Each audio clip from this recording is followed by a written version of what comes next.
Well, hey, good morning. It's Brian up here in Kingfield, Maine. I got a cannon of a Gibson to show you this morning. This is a Norland era, early 70s Gibson SJ-Deluxe. Square shoulder dreadnought, similar to the J45 of that era, but with a little more bling. It's got the block mother of pearl inlays. It's got the nice black with the diamond and mother of pearl headstock and logo, whereas those early Norland J's usually had just the wood and then the decal. Solid spruce top, solid mahogany back and sides, mahogany neck and a comfortable C-shaped profile. 25.5-inch scale, so that's different than the J45 as well. Rosewood fingerboard, rosewood bridge, bone saddle, bone nut. This one has replacement tuners. They have Grover milk bottles from about that era. They look like late 70s, early 80s Grovers. Probably would have had 3 on a strip Clusons because there are a couple of screw holes visible that are filled in where the old Clusons would have been. On to the details of this one. This is one that I picked up from a guy who also does restoration and X-brace conversions, but apparently he said he just didn't like working on Gibsons. Very often Gibsons are tough to get the neck off. This one was not. This was pretty simple. It was no problem. The Norland era, let's talk about it. They talk about the dreaded Norland era and the dreaded double X bracing. These were built with a double X brace pattern underneath. When Norland took over in '69, one of the first things they wanted to do was stop paying out warranty claims. And so they did this big double X. So it had a traditional X, then it had a second X down in the belly. Then it had a great big bridge plate that filled in the entire space in between. And it was about a 1/4 inch thick with plywood. Tops were relatively thin because they figured all that bracing was going to take care of it.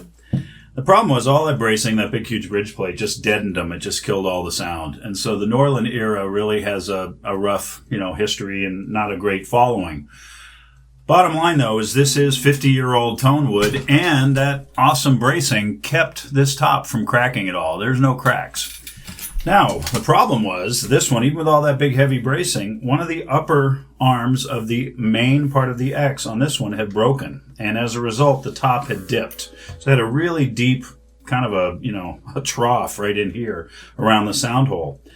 And so I decided, on top of that, let's go through all the problems. Dip from the broken brace, broken truss rod, all the way down here to where it was anchored. It was spinning at the top, the nut was frozen solid, and it had broken at the anchor. Frets were worn down beyond really doing anything to it, so that was not fixable. So this was a project, and I love projects. So what I did, pulled the neck off, pulled the fretboard off, pulled the back off. Once I had the back off, I took the whole body and I clamped it down onto my convex radius dish. Believe it or not, all flat-top guitars actually have a little bit of a radius. It's called a 28-foot radius. It's just enough to give it a slight dome. It's not really something you can see, but if you lay a straight edge on here, it'll have gaps at the edges because of that radius. I also have a radius plate that I use for sanding these bridges so they match the top when I put them back together. So I put this thing on the radius dish, put the radius plate on the inside, took a damp sponge with warm, damp, not a lot of water, just enough to dampen the inside, put the plate in, and I clamped it down. And I left it for about a week. And once in a while, I'd go back in and dampen it again and then clamp it back down. So before I did the rebracing of it, this thing was completely flattened back out into the radius it needs to be. I had removed, obviously, all of the bracing prior to that and cleaned up all the old glue problems. And then I rebraced it with 1/4 inch Sitka spruce, 2 tone bars, just like tradition dictates nowadays, old Martins, old Gibsons, everything. 2 tone bars, 2 finger braces, a new transverse brace, and the original popsicle stick. The reason I did a new transverse is I routed a channel in the neck to put in a 2-way adjustable truss rod that's adjustable with a hex. And I didn't want to put the hex up at this end because I would have had to route out a little bit at the top. And I didn't want to make this part any thinner. So the truss rod is now accessible through the sound hole, just like a Martin. In fact, inside this truss rod cover, I wrote in Sharpie, sound hole access 4mm Allen, so people will know that that's where they need to go. Truss rod works fabulously. I mean, a 1/4 turn really is noticeable on the relief of this. I refretted it with medium jumbo, Stu Mack calls them medium higher, nickel frets. Fret dressing, leveled everything off, and put it all back together. New bone saddle. Bone nut that was on it may not have been original, but it is a bone nut. Let's see. What else? when I put it back together, let's talk about the flaws before I play it some more. You'll see in the picture and in the video here how the purfling kind of disappears right along this edge. And I put this in my listing. I talked about it and I took a picture of it as well.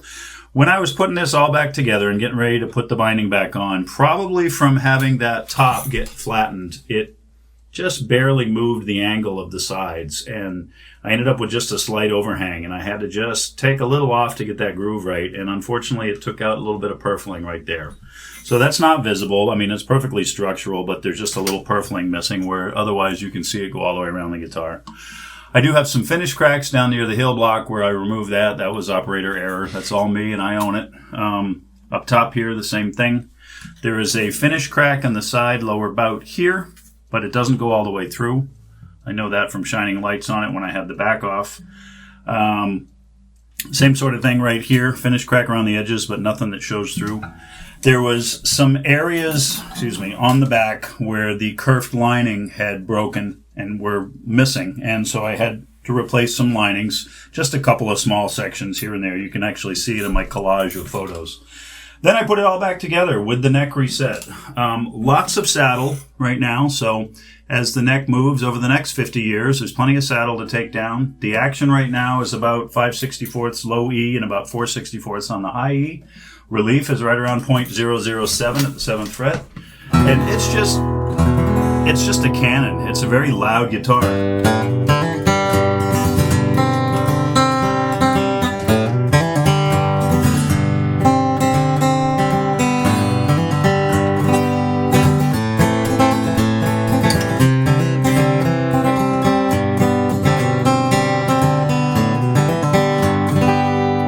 Know better than to make these videos first thing in the morning when I get home. My fingers aren't quite warmed up yet, but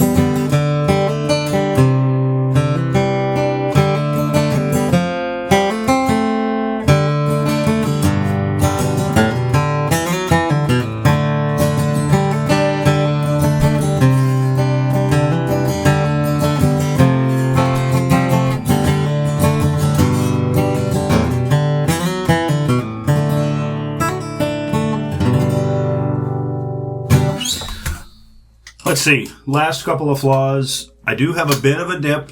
I'm just noticing as I'm playing it. When I reset the neck, I did not shim up the fretboard extension. I just glued it right down. And so it does have a bit of fall off, which, you see sometimes with neck reset candidates. It's extremely playable, but once you get above about the 16th fret, the action starts getting higher. Now, I'm never really up there with an acoustic anyway, so...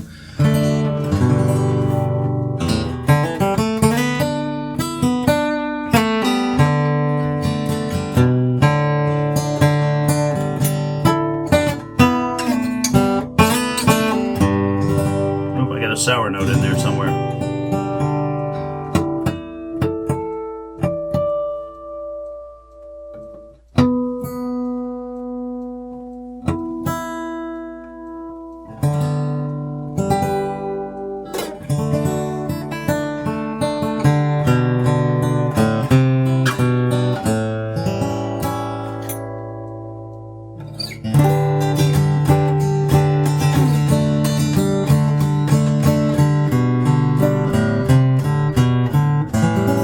Rush fans here?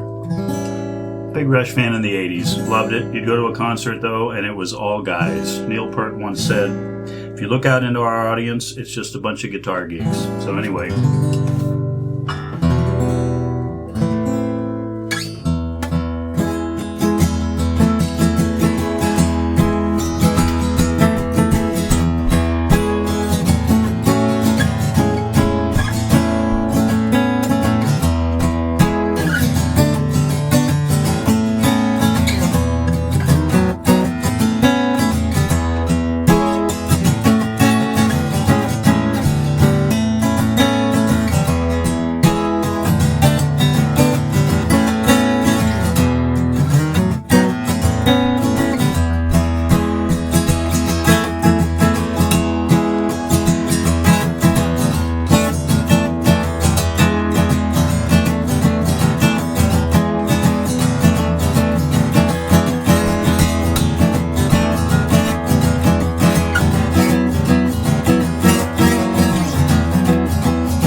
Anyway, that's a long enough video. Nobody wants to watch 12 minutes. This is a 1970 to 74 Gibson SJ-Deluxe in cherry sunburst, completely rebuilt, neck reset, new truss rod, new X bracing, new frets, with all the flaws that I talked about. 50-year-old Gibson vintage guitar, reworked, and I've priced it basically to compensate for the non-originality of removing all that awesome double X bracing, my admittedly homebody hobbyist luthier skills, and just the condition it's in. So, hey, it's a great player. Thanks for watching.